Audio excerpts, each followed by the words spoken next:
We're really happy that you're all here. We're going to talk about Home Depot deductions, and I'll go ahead and introduce both of ourselves. My name is Allie Trong. I'm on the Supplier Wiki team, and leading today's content is Annalee Foley. She is the product manager on the home improvement side, so we're really excited to hear from her expertise and see what she's got in store for us today. And in the agenda, speaking of, we're going to be talking about what are deductions at Home Depot. We're going to be referring to them as deductions and chargebacks, and we'll get into that in the first section. And then we're going to talk about those common chargebacks and what those are at Home Depot, what to look out for. And of course, if we're going to talk about what to look out for, we're going to talk about how to dispute those and hopefully be able to win those deductions or chargebacks at Home Depot. And the key part of that is proof documentation. So we'll talk about some of the good, better, best when it comes to disputing and hopefully winning your deductions at Home Depot. And then this is very key. So if you do have questions, please submit them early. I try to prioritize teeing up all the questions for Annalee. She is a wealth of knowledge when it comes to the home improvement deductions and chargeback space. So I would take this opportunity to craft some great questions for her to answer at the end. And then a couple FAQs that we get on almost every webinar is, will you get a copy of today's slide deck? Yes, we always send a copy of the slide deck in PDF format and a recording to your inbox in 3 to 4 business days. Let's say your inbox looks like mine and you have a bajillion messages in it. That's totally fine. You can also find all of our PDFs, slide decks, and recordings on supplierwiki.com. So just use our search function and you'll be able to find the webinar that you're looking for. And then last FAQ we have here is, what's the best way to ask a question? So you'll see the Q&A tab on Zoom. It's 2 little speech bubbles. That's the easiest way for me to see your question, and then I'll tee that up to Annalee to answer. But please use the chat as well. It's a really great place to engage, share information.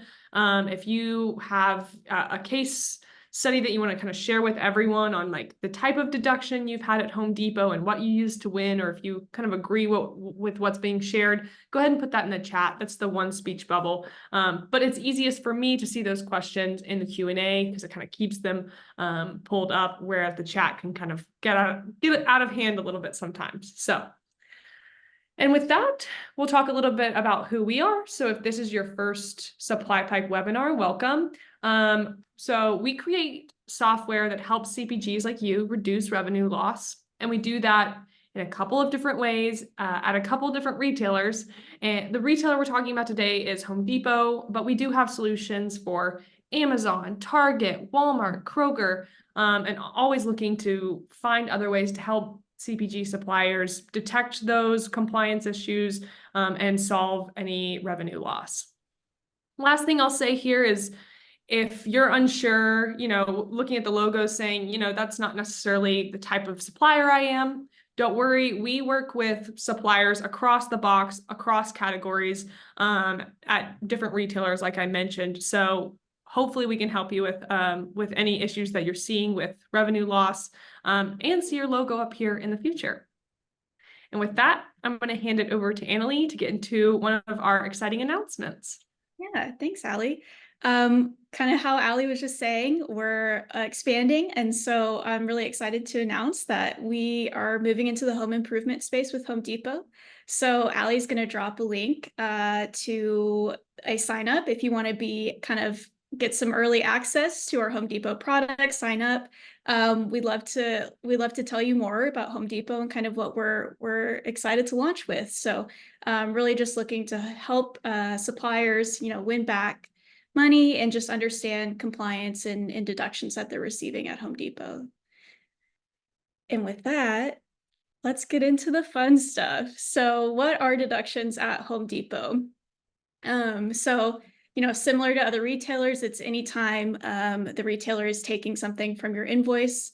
Home Depot kind of labels them a little bit differently than some other retailers, so they refer to them as chargebacks. I'm sure you all are familiar with that. And then kind of in Home Depot fashion, they like to keep everything one-to-one. So you have one ASN, one invoice, and then if you receive some chargebacks, it'll be kind of rolled up on the invoice level in what they call a dispute package. So you might have multiple chargeback lines rolled up into one dispute package, which should be one-to-one with your invoice. So just some fun terminology that Home Depot likes to throw around. But again, I'm sure you all are familiar with chargebacks and dispute packages and all that fun lingo. So where can you find your chargeback information, your dispute packages? So merchandise payables is that disputing application within Supplier Hub for Home Depot. I'm sure all of you probably have access or know someone on your team who has access to this application. If you don't, a great way to get the application, maybe you're just wanting to see some insights if it's not your particular duty, would be to get in touch with what Supplier Hub calls your partner guardian. So that's just basically the admin for your Supplier Hub account. If you don't know who your partner guardian is, you can, once you log into Supplier Hub, up at the top, you'll see account. If you click on that, you'll see all of your account information at the top, and then below that, you'll have information on who your partner guardian or guardians are. And if you reach out to them, they should be able to provide access to merchandise payables. I'll also mention some other applications throughout this webinar, and if you don't have access to them currently, it would be great to maybe reach out to your partner guardian, see if you can get access. Supplier Hub has some good data out there that kind of helps understand your deductions and compliance issues at Home Depot. So and another plug, when you're looking kind of at your account information, making sure your email and username and name are up to date is also really important. Home Depot, I'm sure maybe as you all know, is kind of moving through some system changes on their end, upgrading financial systems at their DCs, and they've sent out a lot of communication. If you're not receiving that communication, you also want to make sure that your partner guardian has you marked as the correct role within Supplier Hub. Super important just to make sure you're getting those emails and you're informed ahead of time of any changes that Home Depot is going to make. Yeah, with that, let's get into the most common chargebacks at Home Depot. So a little bit dissimilar to some other retailers that you all may be working with. Home Depot kind of keeps the list of reason codes for deductions or chargebacks, if you will, short. So, there's some advantages to that. You're not having to keep up with what does this string of numbers and letters mean, but at the same time, it kind of, you have a lack of visibility on maybe what the root issue is there. But nonetheless, we'll get into each of these, but shortages, pricing discrepancies, kind of your more traditional chargebacks, and then trade discounts. We'll get into a little bit more detail, but these are contractual agreements, but Home Depot kind of treats them as a chargeback in their system. So what are shortages? We all know them. We all probably detest them a little bit, but shortages, the invoiced amount is greater than what was received by the retailer, whether they're invalid or valid. That's kind of what they are. So the reason code for shortages at Home Depot, if you're looking in the remittance advice download that they have there, it would be asterisk shortages in all caps. And then, just a helpful hint, if you're downloading the remittance advice from merchandise payables itself, you can kind of filter down to the doc type. Just a quick way to, at a glance, look at all of your AP deductions. So this will apply to all of them that we're about to talk about. So you can filter down to Z0, that will have all of those. Or if you're shipping into the Salem RDC, they just kind of changed that. Some of the changes that I alluded to earlier.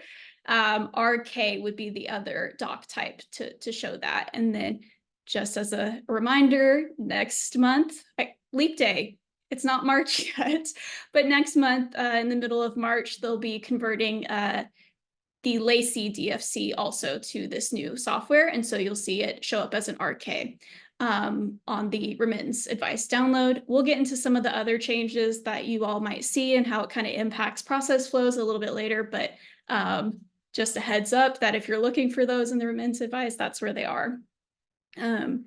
Moving on, we've got pricing discrepancies. So again, the invoiced amount was greater than what Home Depot expected to pay for a particular item. It can be kind of hard. And really, when you think about the breakdown of AP deductions that you're likely receiving with Home Depot, your shortages are probably going to be the primary bucket, and these pricing discrepancies are a little bit fewer and far between. But still, nonetheless, it's good to know how to recognize them, understand them, and dispute them.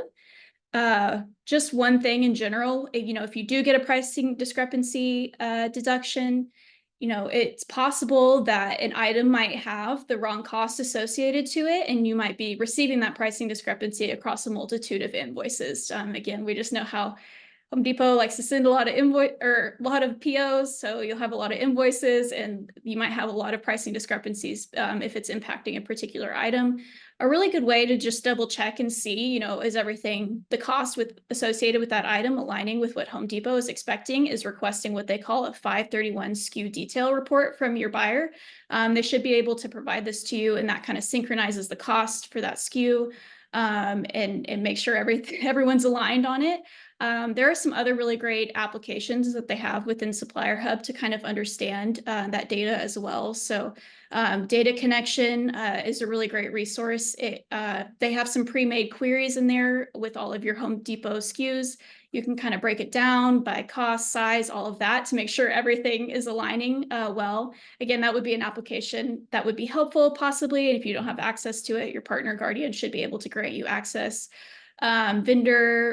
I think it's called Vendor Acuity is another one. And then automated dispute resolution platform, which I'll probably mention a few other times or at this webinar, is another one that they kind of have recently rolled out to suppliers. It will have information on pricing, receiving data, trade discounts. So just when you think about your AP deductions as a whole at Home Depot, it's a really great resource to kind of dive in and understand. So I know we'd already talked about shortages, but understanding kind of the receiving data at each point. So if you're shipping IFC to RDC, you can see what was received at the IFC, what went out of the IFC, what was received at the RDC.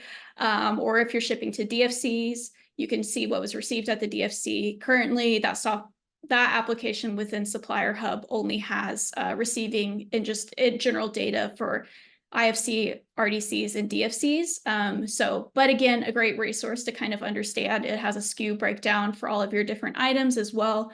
That has data that's pulled over from IDM. So a really great resource and a great tool to kind of understand your deductions and what might be the cause of some of them.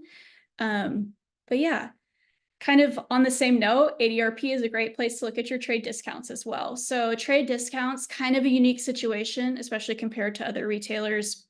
These are contractual. They're based on M vendor numbers. So, in merchandise payables, you're disputing at the P vendor level, but you do have these trade discounts that are tied to the M vendor.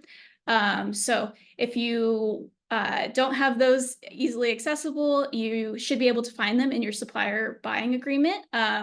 And again, if you don't have access to that document, don't have a copy saved, your partner guardian should have a copy and would be able to give you it, just to understand, what trade discounts should look like for your organization. The trade discount chargebacks are kind of a little bit pesky. You might be getting a lot of chargebacks, and it might be disrupting your cash application efficiencies. So it's really important to kind of understand and make sure that these are mapped correctly on your EDI, whatever provider you're using, just to make sure that one, the correct amount is getting taken when you're invoicing Home Depot, and so that you're not having to deal with so many of these chargebacks. However, if any of them look off within merchandise payables, they took too much, you obviously have the option to dispute. With that, we'll kind of get into it a little bit later too, but good documentation to provide is just the percentage that should be taken against what they deducted. But if you have any concerns about how you're mapping your EDI or any questions, Home Depot has their B2B production support system. They have a support kind of helpline, and they can help you understand and make sure that everything is being mapped appropriately. Based on those M vendors. And then of course they are the current IBX discount. So that is a discount that Home Depot is taking for incremental infrastructure improvements in their stores to help customers out, is currently 1.25%. So just a heads up, make sure that you're also deducting that as a part of your discount to make sure, again, back to the cash application efficiency, making sure that you're taking everything correctly ahead of time, just helps. And again, kind of cleans up your merchandise payables and prevent some of those trade discount chargebacks from happening. Now, when we think about disputing, so you like I said, probably majority of the chargebacks that you're getting at Home Depot are likely shortages, and what does it look like to dispute those? So here's the home page of merchandise payables. And fun fact, if any of you used to dispute for Walmart back in the day, they actually used the same direct commerce software as their disputing platform as well. So it might look a little bit familiar, but this is what Home Depot uses as their disputing mechanism. I'm sure we're all familiar, but just a reminder that Home Depot only lets you dispute if the chargeback is over $25. So there must be at least one chargeback line item within a dispute package that is greater than $25 in order to dispute. They do make it easy to recognize. You won't see the little dispute icon in there to click on unless it is able to be disputed. Otherwise, they'll just show kind of that chargeback that was taken. But yeah, this is a great one to bookmark, and we're going to kind of walk through different process flows that you can take when you're looking at your chargebacks. Some of you might be using an EDI 812 to understand what chargebacks are being taken and kind of navigating from there. Others might be just jumping in and just seeing, what there is to work on. One thing that I did want to note, I know I mentioned earlier that some of their DCs are kind of upgrading their financial systems to SAP 4. They just converted the Salem RDC. They're going to be working on the Lacey DFC. I know that they've already done some of their bulk distribution centers. So some of you that may be shipping into those are familiar with this new system, but it kind of changes the process flow a little bit than what you might be used to. So over on the left navigation of this page, you'll see AP chargeback notification. So if you have a shipment that went to the Salem RDC and has a chargeback on it, you'll now get notification to that chargeback here. So I just wanted to call that out. If you open the information that they have there, you actually do get to see line level, which is item information, which is a little bit different than everything else. I know a lot of suppliers have been in the blind in the past about, what even items are you deducting for? So that is one upside to this change that they've made. However, once you go into there and you look at that, you still have to pull up the chargeback, the dispute package, based on the invoice number up in the navigation there, the search up at the top. So just a heads up, if you're thinking that you should have gotten a chargeback for something and you can't find it, it might be living in that AP chargeback notification if you ship to the Salem RDC. So wanted to plug that there. And then again, the Lacey DFC is coming, so be prepared. You might get a little bit more volume. And then as they continue to transition DCs throughout the rest of the year and into next year, they'll start flowing through there just naturally. But you'll still have some that kind of go through this other path. So if you're not using that quick search navigation to locate your dispute packages based on, invoice or PO number, a great way to look for them is just this dispute chargeback invoice link right up here. So it'll pull up all of, your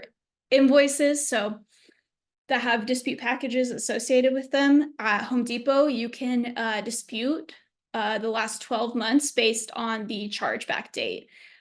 So you'll see here, based on when you invoiced, this is how this page is sorted. So you might see 14 months back, but that's because it's being sorted on invoice date, but you didn't receive the chargeback for that particular invoice until 2 months later. So just a heads up, it might help you prioritize if you're looking at this page, always starting with the oldest, just to make sure that they don't expire before you get a chance to go after them is helpful. But just navigating and understanding, they also show the number of invoices and the total chargeback amount. So it also is a great way to understand, hey, I had a lot of invoices for this particular month. Maybe I should start here and try and tackle some of these.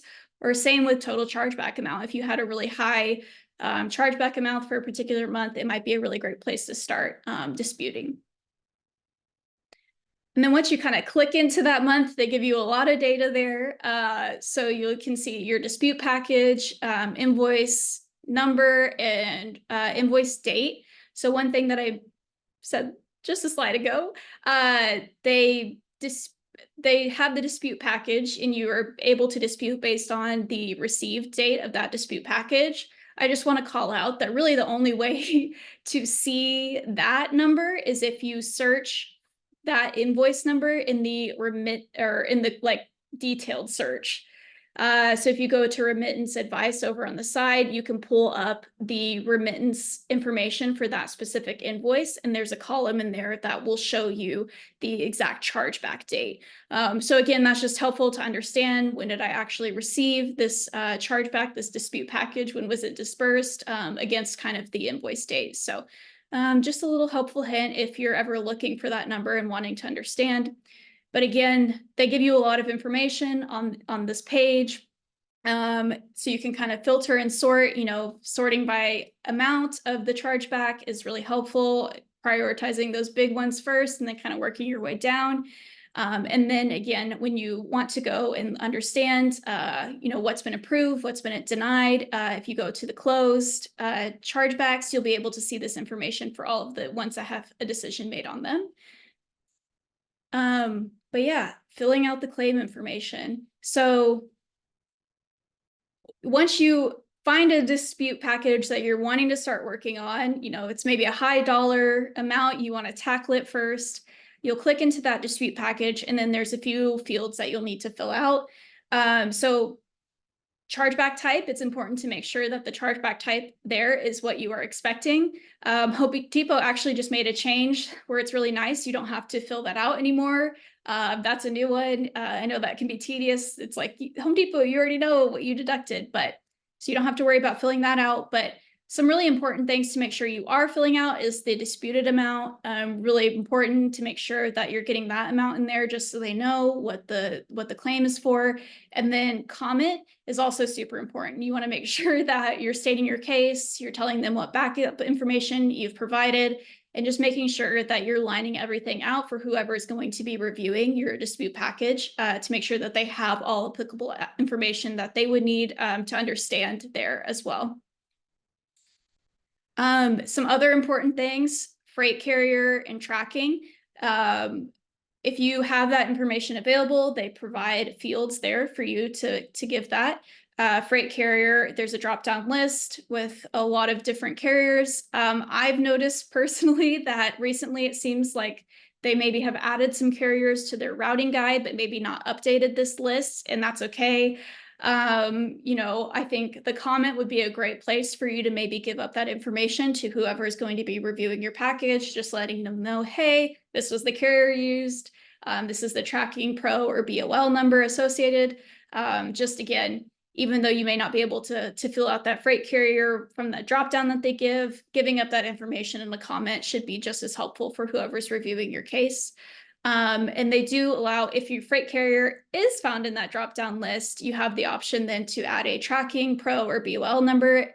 So you can add one, and then if you have an additional one, a shipment was split up, you can add one additional one. If you have more than one, I've seen where maybe adding the one, then clicking for the additional, and then separating any other ones by a comma is helpful. Again, you're really just wanting to list out all of the information for whoever's going to be reviewing your case and making sure that they have everything that they need.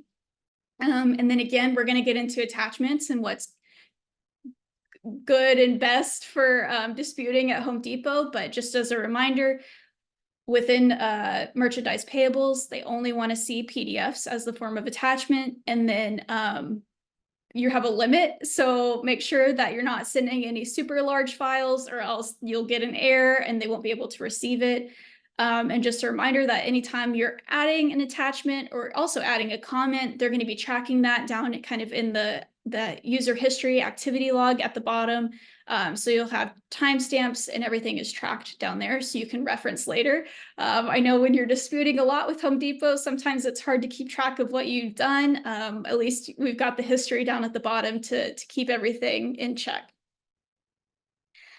And then once you've filled out your comment, you've told them all necessary information, you've uploaded your files, you've got your freight carrier in there, your tracking pro BOL number, then it's time to submit the claim. So once you've submitted, it usually takes Home Depot, they say kind of officially on their site, 10 to 14 days to review, some edge cases up to 18. Honestly, compared to other retailers, they're fairly quick about making a decision on their dispute packages, maybe for better or for worse. I've seen some that have taken as short as a day to review. So I think this is just really important when you think about your processes and navigating Home Depot, especially if they're coming back and requesting further documentation. So they're putting it kind of back on you as a supplier to give them something else. Responding to those in a timely manner is really important as well. Once they kind of put the ball back in your court, you only have 30 days to respond, either to provide more information, provide additional documentation. After that 30 days, roughly, they're going to go ahead and close the dispute package. So timeliness there is super important, just to make sure you don't lose an opportunity of getting eyes on your dispute package, because once it closed, we'll get into this, you have to open a dialogue to try and get someone else to look at it again. And this can be a little bit tricky, honestly, with Home Depot. So this applies to that scenario where, you didn't respond within the 30 days, they automatically deny the dispute package, or you submitted a claim and they decided not to repay and they denied the dispute package claim. So where are you at that point? You're certain that this is invalid, Home Depot needs to take another look, or you have that documentation now, you're ready for them to take another look. Opening a dialogue is kind of the next course of action for you. The trick here is that you're just sending them a message. So in order for action to be taken on this denied claim, this denied dispute package, the reviewer does have to reopen the package in order for another action to be taken on it. And sometimes more is more. If you're not getting a response from someone, following up with another dialogue can be helpful. There's also the option, of course, to escalate via Zendesk ticket. So kind of back on the homepage for merchandise payables, there's a contact us, and that will take you to a Zendesk form where you can kind of fill out some details and give the dispute package number, some high-level case information, and that will kind of escalate it a step further than opening a dialogue. But it's a great way to opening a dialogue just to communicate back and forth with whoever is reviewing your case. So say you go ahead and submit, you forgot in detail, and they haven't maybe looked at it yet or given you a response. A great way to just throw that extra detail is just throwing it in the dialogue. It'll send off a message to the reviewer, and then they have that additional information for your dispute package. Kind of when we look at dispute packages, the whole entire structure at Home Depot, how you have dispute package and then how you have chargebacks. There's kind of like one overarching status, which is tied to the dispute package, and then chargebacks can also have their own individual statuses. So when you think about dispute packages, they can be in draft. So that is a really great way, I think, to kind of work through these, especially if you're working on multiple at a time and having to look for proof documentation. Starting a draft for multiple dispute packages kind of puts them into one bucket, so you can kind of go back and forth and work on those dispute packages. So dispute packages and draft status, great way to kind of navigate, and just a great process flow. Open, so this could be pending Home Depot action or pending supplier action. Either of those will fall into the open bucket. So like we talked about, if they put it back in your court, you want to make sure you're responding to those in a prompt time. Otherwise, they're just pending Home Depot, awaiting a response. And that's kind of how we mentioned earlier. It could take 10 to 14 days, up to 18 days, usually a lot less, fortunately, for them to respond, and then closed. So that's when they've actually made a decision on that dispute package. And this is kind of when the status for chargeback lines comes into play. So say you had a dispute package and there was a pricing discrepancy and a shortage, and you decided to dispute both of them, you're rocking it. Fortunately, your shortage got repaid, but unfortunately, your pricing discrepancy was not repaid. They denied that. So that's kind of where your dispute package is closed, but your shortage chargeback was set to pay, and then your pricing discrepancy chargeback unfortunately was set to denied. So that's kind of the overarching structure of dispute package versus chargeback when we think about statuses. You know, even though your shortage was repaid and you are certain that this pricing discrepancy was invalid, that is when, again, you would open a dialogue to get some additional eyes on that, see if they'll be willing to open the dispute package again and take another look. So yeah, there's a lot going on with the dispute package and chargeback lines with Home Depot, but this is kind of a breakdown of how it all works. Now getting into understanding proof documentation, we've talked about, you know, what are our chargebacks at Home Depot? How do we dispute them? But we know that Home Depot really likes to see their proof documentation. So kind of thinking about what's useful, what's impactful for whoever's going to be reviewing my dispute package. We kind of have broken this up into good, best, and better when we think about, you know, what's going to make the strongest case for my dispute package. So kind of how we talked about earlier, you know, at the very base of everything, you can obviously provide carrier and then BOL Pro or tracking number. They give you those fields. And again, if your carrier wasn't in that drop down, throwing it in a comment is also helpful. In theory, someone who's reviewing your dispute package should be able to pull up the necessary information on the Home Depot side, kind of tying back into the automated dispute resolution platform that I mentioned earlier, ADRP. This is a blockchain IBM software that they've kind of introduced into Supplier Hub. It seems that a lot of the time, whoever is reviewing your dispute package is likely basing their decision off of information found there. So providing this context to them is helpful in pulling up that information.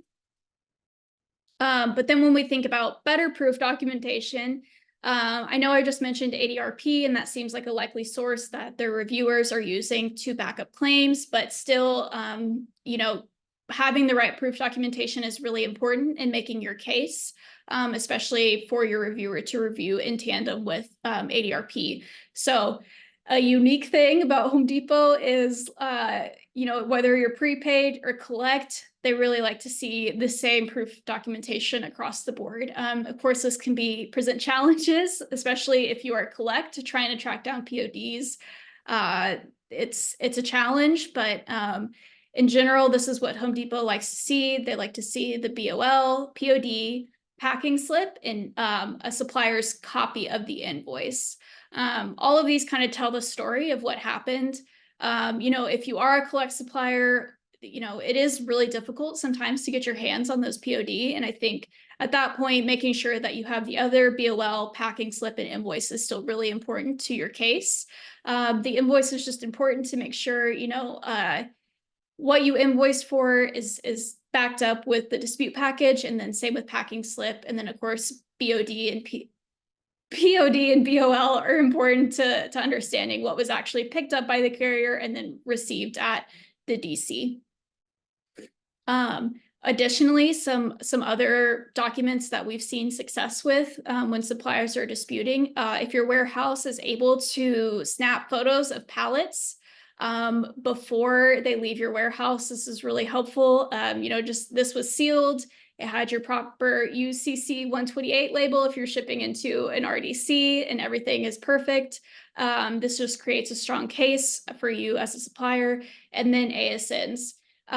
One thing I also want to make note of here, I know I keep on talking about ADRP, and again, if you're not on that application, I would really recommend reaching out to your partner guardian and seeing if they can give you access to it. If your organization as a whole does not have it kind of as a pre-filled thing for your partner guardian to select for you, reaching out to Home Depot is a great start. They should be able to give access to your organization. There's just a lot of good information, and you can kind of see ASN information, invoice information, receiving information all the way down the line. It makes, when you're looking at a dispute package, looking at the information that's found in ADRP against your dispute package, against the information that you have, kind of tells a story. So it can be really helpful, especially for we know that the Salem RDC has been converted and you have item level information now with inside merchandise payables, but maybe for any other DCs that you do not have item level information for, using ADRP can be helpful to understand item level information receiving. So again, not really proof documentation, but can be really helpful when you're investigating these different dispute packages. And I know it's a little bit confusing in the name, automated dispute resolution platform. You don't do any disputing in ADRP. All disputing is still done through merchandise payables. So you are kind of having to bounce back and forth between a couple different applications, but in the end, it will likely have some fruitful data for you to look at in regards to your dispute package. All right. Thank you so much, Annalee. That was super helpful. I know I've seen this content before, but I always feel like I walk away learning another thing about Home Depot and their chargeback process. All right, so we're going to go ahead and get into the Q&A section. I did want to start with personally my own question, just about PODs and shortage disputes. Last time we did this webinar, Annalee, there were a lot of questions about that. So maybe you can kind of talk about the issues around PODs and shortage disputes and how suppliers can handle those. Yeah, it's a tough question, but and I think that's one thing that I've really been trying to dig into myself, especially recently, trying to understand as a supplier, how can you get your hands on PODs? Certain carriers will have a designated Home Depot support, which you can email and try and get your hands on that POD. Of course, hopefully their systems and processes are good enough that they also have that POD to provide. Some carrier websites will allow you to search by a BOL or Pro number and pull up some tracking information. And then from there, you might also have the option to request a delivery receipt. So a little bit different, but I think when you're thinking about disputing shortages and trying to get your hands on any form of, hey, this is what you accepted, Home Depot is important to your case. So it's not the best answer. I think another thing too is if the carriers that you're using for Home Depot, especially if you're collect, aren't able to provide you with those PODs, escalating it to your buyer and just trying to understand generally what you're supposed to do in those scenarios.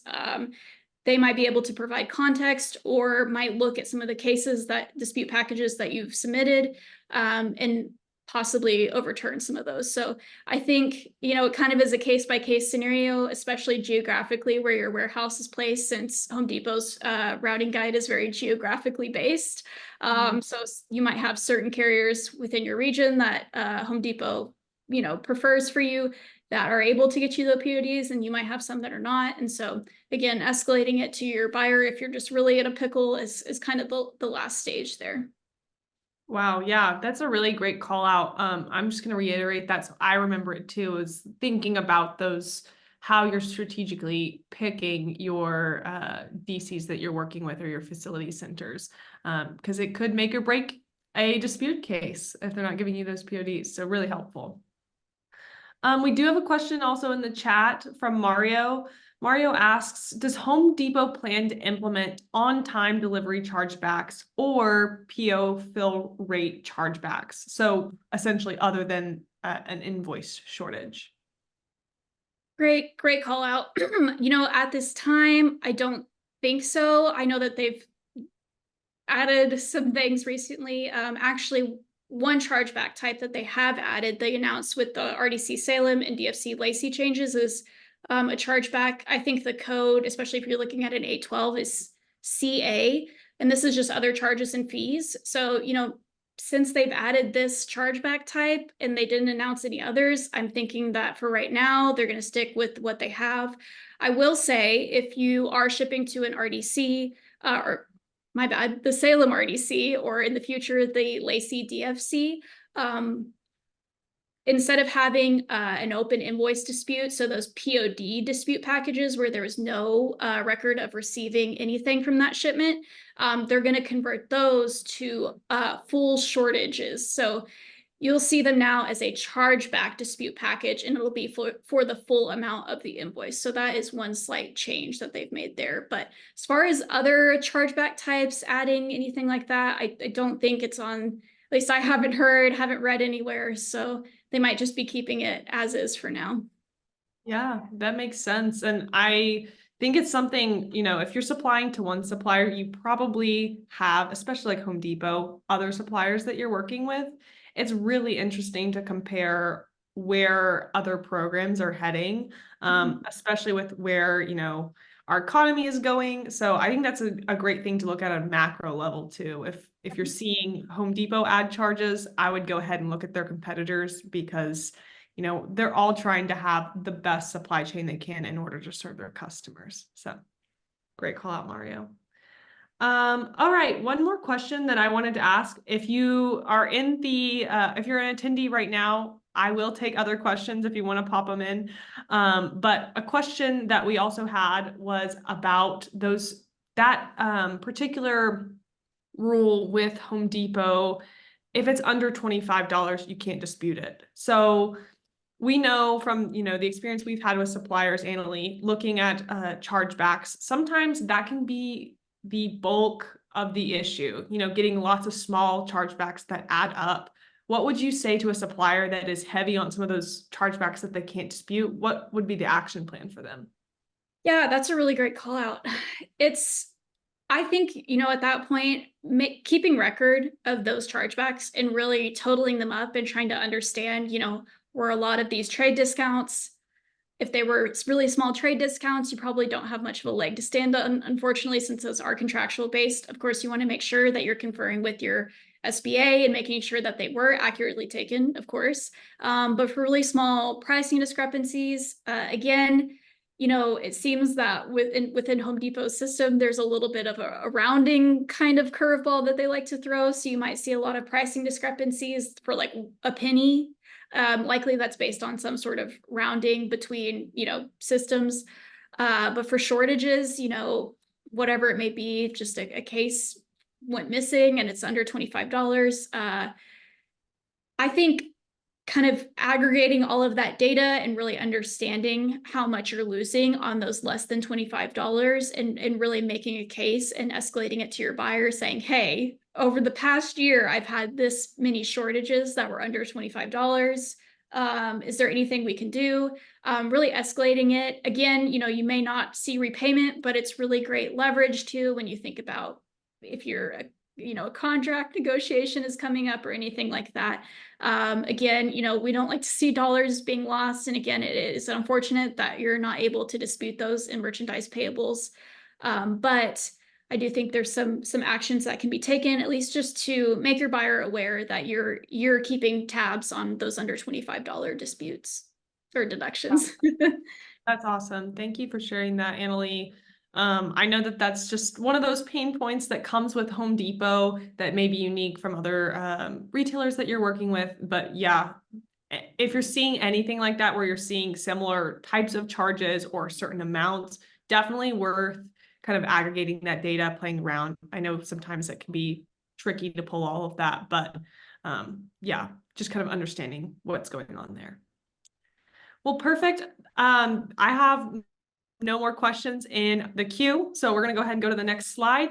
Wanted to call out, if this was your first webinar, if you found us because you're a Home Depot supplier and you're like, what are you talking about with Target and Walmart? We also have resources for other retailers like Kroger, like Amazon, Target, Walmart, and Home Depot. And since you're on the webinar today, we'll just give you a sneak peek. Look, be on the lookout on Supplier Wiki. There's going to be a lot more Home Depot resources. So I would check our resources channel, our articles, and our webinars, because we're going to be creating more of this for you guys.